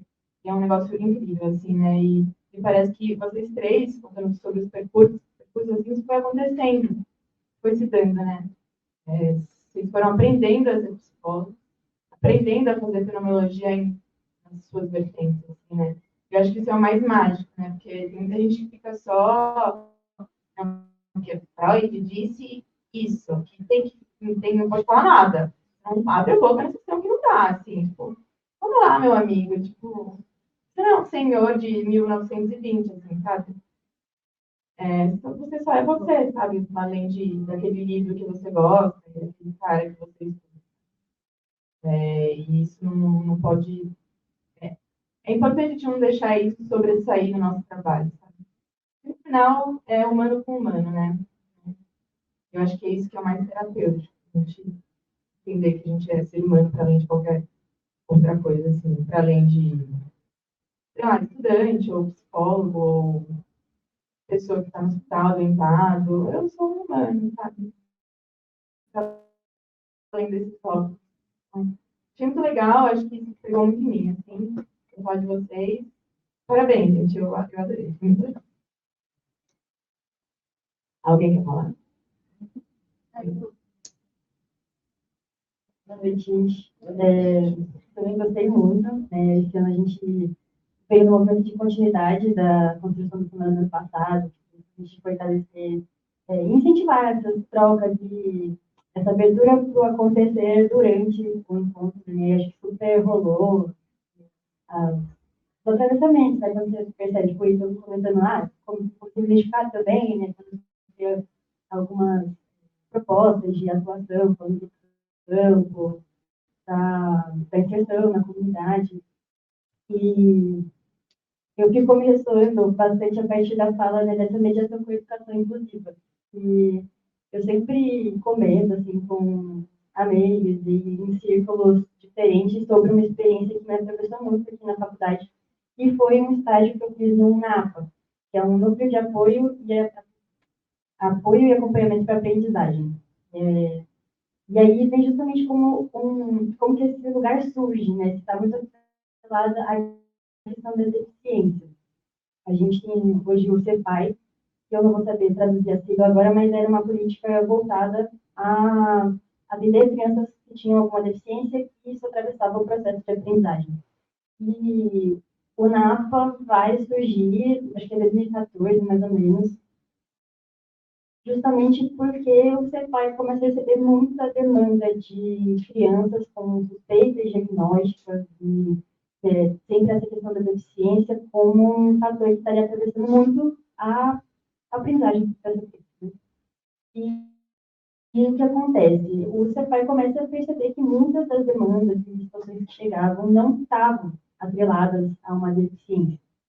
Portanto, não era espaço. Né? E ele falando, bom, mas não está no nosso escopo de atuação, e não tem como a gente só virar para essa criança, para essa escola, para essa família e falar, bom, não temos como te ajudar. Então, e aí, nessa encruzilhada, vai surgir na APA como uma forma de estar acompanhando situações que o foco é a proteção de direitos educacionais. Então, é um núcleo que vai trabalhar muito com essa questão, né, de violências, crianças e adolescentes, bebês, crianças e adolescentes em situação de violência. E aí vem essa questão, né, porque ainda assim, para o NAPA vem chegando muitas questões diagnósticas cada vez mais, de que qualquer passo que você tem uma criança, um adolescente envolvido. E acho que até pessoas adultas agora estão se identificando mais por esses sintomas de TikTok e Instagram que você tem mil questões. E aí eu fiquei pensando, senti muito na sua fala quando você conta de toda essa transformação se estando lá. Né? Acho que isso é uma coisa que sempre que eu escuto me dá muito mais força para pensar, tipo, sentir que eu tenho como construir lugares mesmo, você faz uma série de questionamentos, né, para atuação e poder sobreviver mesmo com todos esses questionamentos. Então, vou lembrar, estou com medo desse lado. Mas, assim, é justamente essa questão, né, da deficiência. Então, mesmo quando a gente tem uma situação e existe uma deficiência envolvida, alguma neurodivergência, o que acontece depois do diagnóstico? Né? O que acontece depois de se identificar para não cair num lugar de, é assim mesmo, e aí se a pessoa precisa de uma assistência, sim, ali, que não vai funcionar. E aí, acho que eu realmente queria estar perguntando também que lugares hoje você enxerga, está mais próximo, que você vê essa atuação acontecendo, sabe? Essa atuação mais potente, que vai mexer mais na equipe escolar, na família, para que não fique essa coisa centrada no diagnóstico na criança. E gostei muito das coisas que você falou, né, da primeira vez que a gente conversou, se contou dessa experiência na escola. E, enfim, queria entender que outros espaços você vê que estão chegando mais perto dessas perspectivas.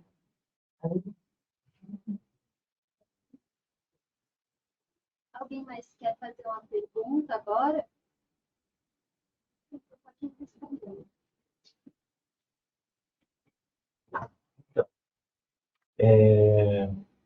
que fazer depois do diagnóstico, né?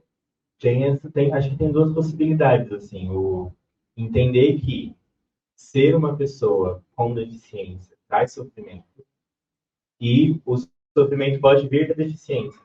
Não da deficiência, mas no sentido de que como você, enquanto uma pessoa com deficiência, está no mundo e o que esse mundo te tira de humano, que é o que eu falei da última etapa, assim, do profissional, né? Quando você está trabalhando como um mediador escolar. Então, quando essa humanidade é retirada, tem o que a gente chama de clínica do sofrimento, assim, que é essa sensação de que o que te liga às outras pessoas não existe mais. Que daí é experienciado também em casos de racismo, em casos de homofobia, de transfobia. Que é a retirada dessa humanidade por conta de um marcador social, né? Que nesse caso que você está trazendo é da deficiência. Ao mesmo tempo, muitas vezes, e daí o que precisa ser feito? É o acolhimento completo. Assim, você se fazer suporte para aquele corpo que não encontra mais onde existir. Né? Você ser esse espaço que permite a existência para aquela pessoa. Você ser esse sustento que permite a existência. Ao mesmo tempo, quando a gente vê isso, assim, não é a deficiência que causa o sofrimento. É essa relação com esse meio, com esse ambiente que não é sensível a essa presença, que não permite que essa presença se torne ela, né? E, assim, falando de uma perspectiva clínica, né, enquanto psicólogo clínico também, não dá para ficar só na pessoa, assim, tem que envolver família, tem que envolver os espaços que essa pessoa trabalha, tem que fazer visita no campo, para que possa ser trabalhado essa visão de que, tipo, olha, você não está trabalhando com, sei lá, a pessoa cadeirante. Você está trabalhando com uma pessoa que, por acaso, é cadeirante. Mas tem ali uma pessoa, ela tem as demandas, ela tem as dificuldades. O que a gente pode fazer para tornar esse espaço possível para ela? Porque senão ela vai ter que procurar outro. E não é a pessoa que vai se adaptar ao espaço. Vocês que vão ter que fazer alguma coisa. Senão a gente vai em outro espaço que está mais aberto. Né? A gente tem essa... pressionar esses lugares, assim, para literalmente pressionar os lugares a se tornarem, né, mais receptivos a esses outros corpos que estão transitando. Vamos para conversar. Tipo, como que foi a recepção da escola? Você falou, né, que houve experiência que até nas visitações do professor que saiu, do grupo São Paulo. Quem que estava com você? Tipo, nessa de criar e propor formas alternativas de estar construindo esse espaço. Eu, pessoalmente, tive muita sorte de, com os professores que eu trabalhei, a maioria está muito aberta. Então, eles sempre vinham até mim perguntando, Ítalo, o que você está sentindo, assim, do aluno tal? Você acha que o que você acha que precisa adaptar tudo? E às vezes não era questão para ele, precisa adaptar tudo. Às vezes ele precisava, sei lá, de você mexer no sinônimo de uma palavra muito difícil. E para ele já ajudava muito, só esse movimento. Então, eu tive sorte de estar com pessoas que estavam muito engajadas em fazer com que aquele aluno se sentisse pertencente à sala de aula que pudesse. Já teve outros espaços que não, assim, que o aluno, eu estava fazendo um trabalho super legal, assim, com questão de aprender pesos e medidas, né? Metro, centímetro. E daí eu estava explicando para ele dentro das possibilidades dele. Obviamente, eu não estava trabalhando a conversão, mas tipo, para medir a garrafa de refrigerante, a gente usa o litro. Para medir a outra coisa, a gente vai usar o milímetro. Quando chegou a prova dele, assim, não perguntaram para mim o que estava sendo trabalhado e a atividade foi identificar o que era o círculo e o que era o quadrado. E ele tinha a capacidade de entender as diferentes formas de usar as medidas. Acabou que nessa escola eu fiquei pouco tempo, eu acabei precisando sair para... Então aí não tive como fazer a intervenção ali na escola. De tipo, chegar e falar, gente, vamos ter uma conversa sobre o que está sendo ensinado para ele, porque ele já sabe o que é o círculo quadrado. Ele estava aprendendo sobre pesos e medidas. Como é que a gente consegue colocar isso? Né? Eu acho que é muito na base da conversa e sentir esse espaço mais aberto. Eu estava até conversando com a Silvana um pouco antes. A escola, esse ano, eu acompanho um aluno e eu estou fazendo trabalho de reforço escolar em casa. a escola esse ano não permitia que pessoas entrassem, ou de fora da escola entrassem na escola por causa de todos os atentados que teve no começo do ano. Então foi difícil trabalhar essa articulação, está sendo difícil trabalhar essa articulação escola e aluno e família, porque eu não estou na escola, eu só consigo trabalhar com o aluno e a família. Mas no momento, por exemplo, eu estou num instituto, o Instituto África, que trabalha com a educação inclusiva, e que daí ele já consegue, tem essa representação do instituto fazendo a articulação com a escola. Então, a partir disso, tem essa conversa. A escola vai aceitar e porque a gente conversou com eles que precisam ser feitas coisas determinadas, isso vai acontecer? Não necessariamente. Assim, a escola pode ouvir e falar assim, ah, tá, tudo bem. Uma semana passa, tudo tranquilo, na semana seguinte, ah, ele surtou de novo, a gente não sabe o que fazer. E uma inflexibilidade, né? De tentar Porque o que a gente coloca dentro da inclusão é que a necessidade do espaço se moldar a essas novas existências que aparecem, né? Essas novas dificuldades. Mas a ideia que as escolas, né, falando de escolas, têm é que o aluno tem que se adaptar ao modelo delas, né? E fazer esse trabalho de desconstruir isso, que você não é só um modelo de educação que vai dar conta de todas as formas diferentes de se aprender, que vai funcionar, é difícil. É isso, a gente está em 2023, estamos aprendendo igual, claro, nossos avós iam para a escola. Do mesmo jeitinho, todos em fileiras, a diferença é que agora tem o tablet e o celular, que daí tira o livro físico. Mas, assim, quais são esses espaços que vão fazer esse trabalho? A própria família muitas vezes faz, né, por adquirir essa consciência dos direitos que o filho tem e tal, então vai atrás para tentar mudar. Tem esses pequenos grupos, assim, no Rio de Janeiro eu trabalhei com um que era um pouco menos institucional do que o que eu estou aqui em São Paulo, mas que fazia essa articulação, assim, as famílias chegavam até esse grupo e falavam, olha, meu filho tem determinada condição, está na escola, precisa de um mediador. E daí esse grupo fazia interlocução, ia conversar com a escola. A nível de políticas públicas, assim, eu acho que tem que pensar numa questão de interlocução entre os diferentes serviços, então serviço social, educação, saúde, como a gente pode fazer para integrar tudo isso. Mas não é fácil. É um serviço que as pessoas têm que entender que é possível fazer essa integração, porque muitas vezes está entendido como separado, assim. E é isso, a escola não vai aceitar de pronto. A primeira coisa que você falar, ela vai entender e vai topar. É um processo.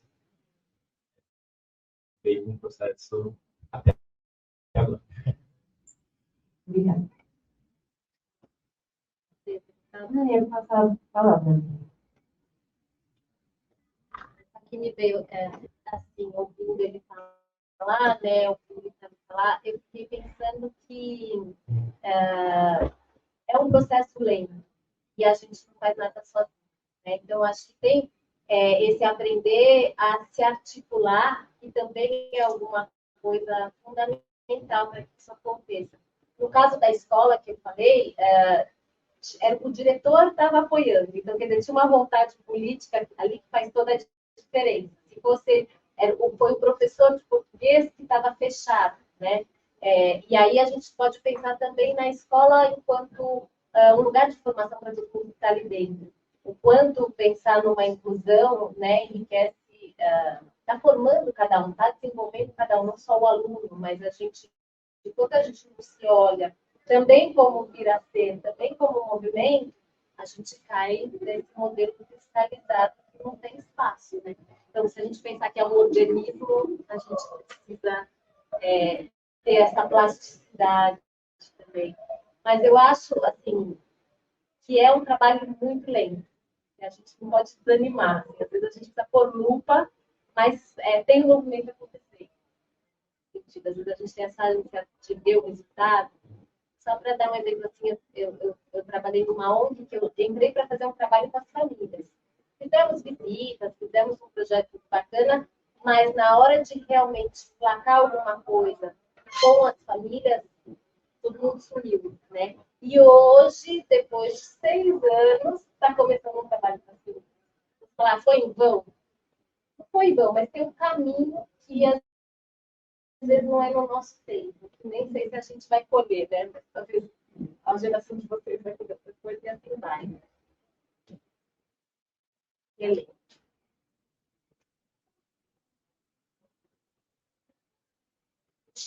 Se ninguém quiser colocar mais nada, eu vou. Bom, eu. Obrigada. Bom, eu acho que essa troca que a gente pôde ter hoje aqui, todo mundo, a gente não podia começar a semana de um jeito melhor. Assim. Eu acho que é uma discussão que aquece a gente para os temas que estão por vir também, mas que ajuda a gente a retomar o fôlego para, enfim, irmos nos descobrindo psis, irmos nos construindo fenomenólogos e afins, porque é um fazer lento mesmo e é angustiante como tudo na vida. Não, nem tudo, só algumas coisas. Mas, assim, extremamente importante para todos nós, o que vocês trouxeram, sem dúvida. E também é extremamente importante que a gente possa vir aqui, que nem a Isa reforçou, estamos no espaço da PUC, né, que não é um espaço de abertura, não é um espaço de, enfim, fazeres coletivos assim, mas a gente tenta mesmo assim.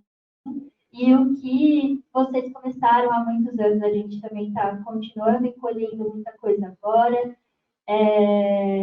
E o quão importante é a gente poder ter convidado gratuito, aberto, né, que ajuda a democratizar o acesso à fenomenologia e afins.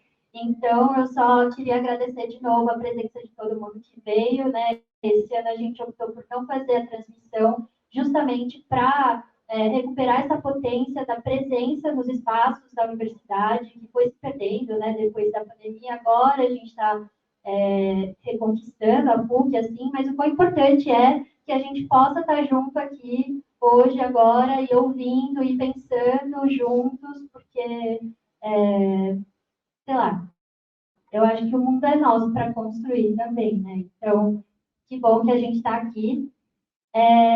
Falando sobre isso, a gente fez uma parceria com o Paraty, Recuperando Tradições, da Semana de Penó, que a gente vai conseguir fazer na sexta-feira o litrão a R$13 para as ouvintes da semana. Só que mais informações sobre isso a gente só vai soltando ao longo das mesas, então tem que vir nas próximas para saber mais.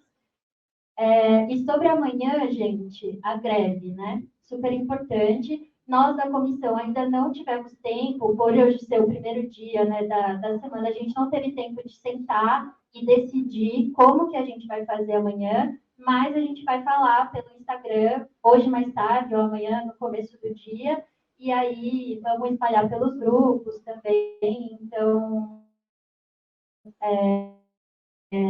fica aí no stand-by, a gente ainda vai conversar sobre, por isso que não temos um parecer pronto agora, mas sem dúvidas que a gente apoia a greve, claro. E por hoje a gente fica por aqui, então, se vocês quiserem, não sei, comentar alguma coisa de novo para encerrar, fiquem à vontade. As vendas vão continuar por mais uma meia horinha, assim, e taxa de desconto e tudo mais. Tem livro da Via Verita, né? Nossa parceira aí de muitos anos. Tem livro da ABD, que é a Associação Brasileira de Design Análise. Tem livro da Editora Escuta também. Então, estamos aí com vários parceiros também, além do Paraty. Muito obrigada, gente, todos vocês.